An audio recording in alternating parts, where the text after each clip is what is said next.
Hello and welcome to Fresh Faced One Shots. My name is Joey. And I'm Jacob. And today we are back with the ending of Batman, Death in the Family, Robin Lives. Or sorry, if it's the last issue, I should do it.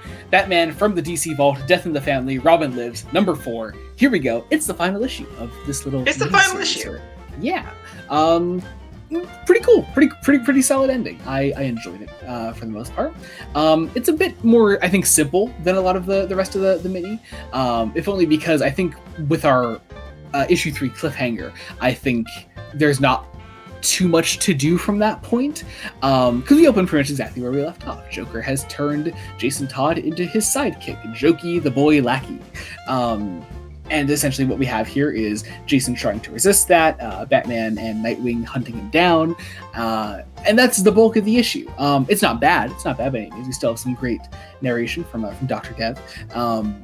But no, it's simple enough, and there's a lot to talk about with the ending of the issue. But I think the bulk of the issue leading up to it is well, fine. Nothing really not much to talk about there. I think it's solid at getting us to the point where we came in at. If that makes sense.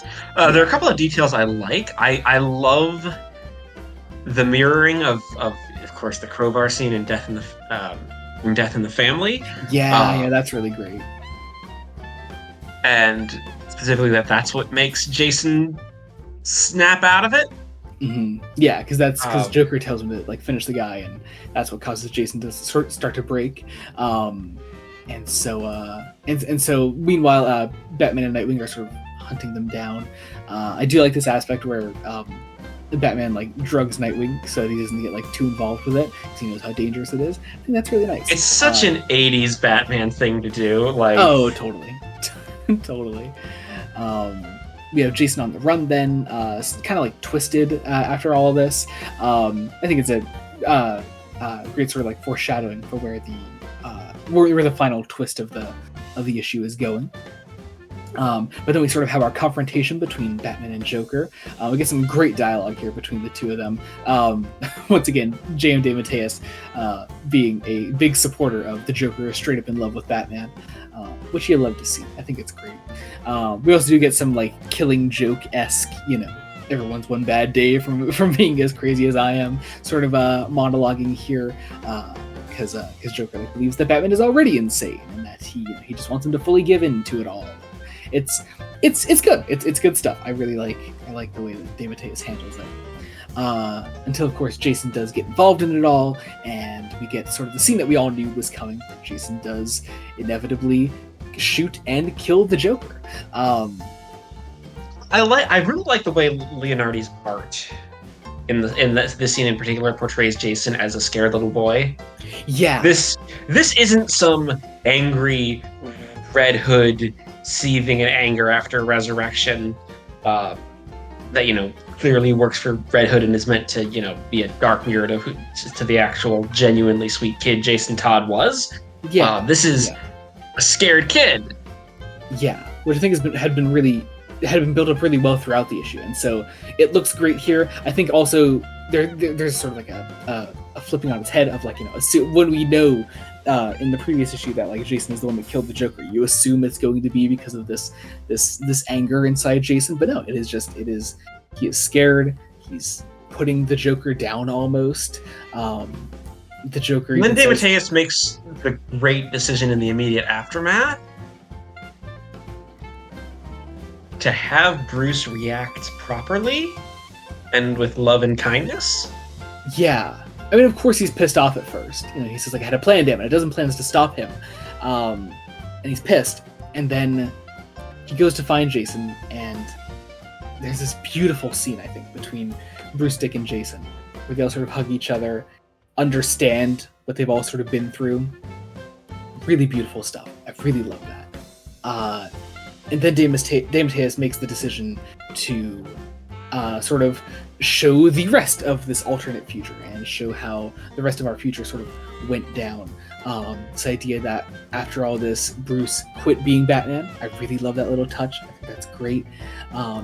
Bruce and Dr. Dev started a relationship where they eventually got married. I really like that. Dick Grayson became Batman then, full time. I do like the costume they give Dick there towards the end. I think that's great. Jason's therapy eventually allows him to move on, make a better future for himself, and there's this idea at the end that I know that I get the feeling obviously you're not a fan of, but this idea that Jason, through it all, through how traumatized he is, ends up becoming the Joker anyway and becomes Dick Grayson's arch nemesis to his Batman. It's a weird idea, definitely, but I think it's sort of playing on what a lot of the miniseries has been saying up to this point, is that we almost got off lucky when Jason Todd died in the Prime universe. That this idea that DeMatteis has been playing around with, that the future in which Jason did live is almost far worse. That Jason is almost worse off living with that trauma and what that would eventually do to him. That's what I take from this ending, at least. But I'm curious for your take on it. I don't like it, because I think even in the build up to it, DeMatteis makes a really good case for both Jason and Dick being better than Bruce in their own way and being successful. I'm not sure. I don't know. I maybe, unless we were like getting like different things from the miniseries up to this point, but I really got the idea that DeMatteis was always sort of saying that, you know, Jason should have died, that was the way that things should have gone, and that this future is it just is worse. Nicer for Bruce, nicer for Dick Grayson, I suppose, in a way, but Jason gets off way worse. It is him as a survivor that makes his life worse, and Bruce and Dick are able to sort of move on by knowing that he's still alive. I think that's sort of the twisted irony of it, and I really enjoy that personally. I don't love it. I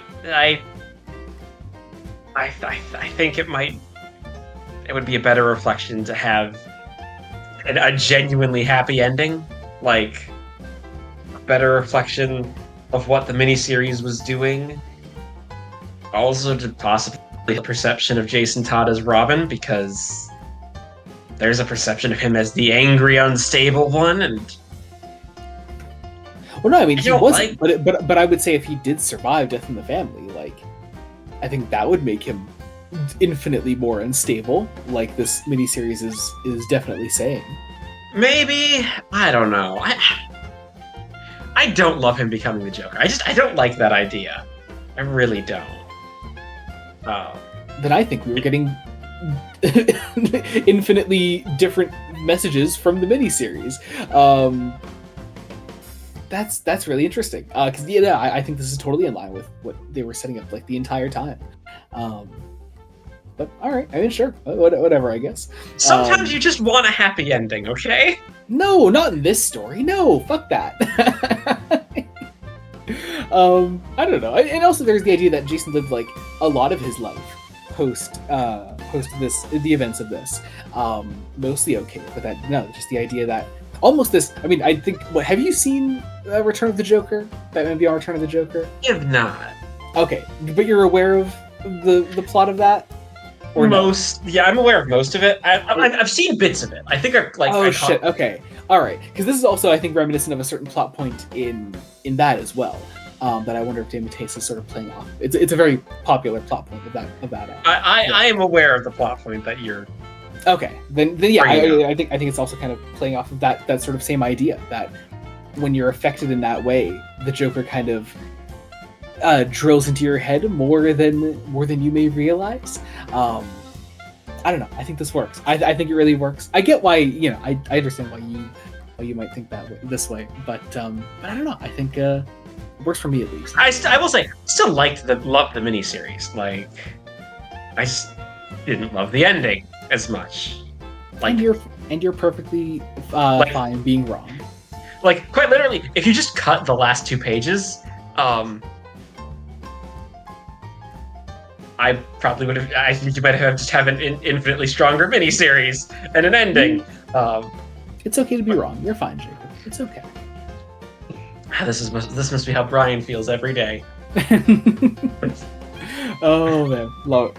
But yeah, all that said, I guess that was our surprisingly polarizing ending. To Polarizing, this yeah, no, yeah. Are you know, I guess that's fine. Whatever. Two one-shots this month where we've been polarized. It's all right. It's fine. Check out a great transition. Check out other Fresh Face one shots we do. We cover Wonder Woman by Tom King, which we also have completely similar opinions about, and there's nothing controversial there. We also cover Superman by Joshua Williamson, Batman Brave and the Bold by Various, because anthology. Obviously, we've been covering this, but it's over now, so that's awesome. But that is not to say that we're not covering another Batman miniseries with The Long Halloween, The Last Halloween, the end of the Long Halloween saga, supposedly, which has an issue coming out next week, so check that out. We also cover The Uncanny X-Men by Gail Simone, and me personally on Fresh Face Solos, I cover X-Men by Jed McKay to sort of crossover with that. There's also the main podcast, Fresh Face Comics, where we just recently covered a bunch of Flash episodes. We also recently put out a bonus episode on Jessica Jones Season 1. And coming up next week, we have some Aquaman stuff. We're finishing New 52 Aquaman with Jeff Parker, Cullen Bunn, and Dan Abnett. So check all that out when that comes out. Also, our link trees will be in the description below. You can check that out there, as well as an Amazon link to the digital issue that we covered today. So I think that about does it. Thank you all so much for watching. Until next time, this has been Joey Morgan. And Jacob Licklider. Goodbye. Bye.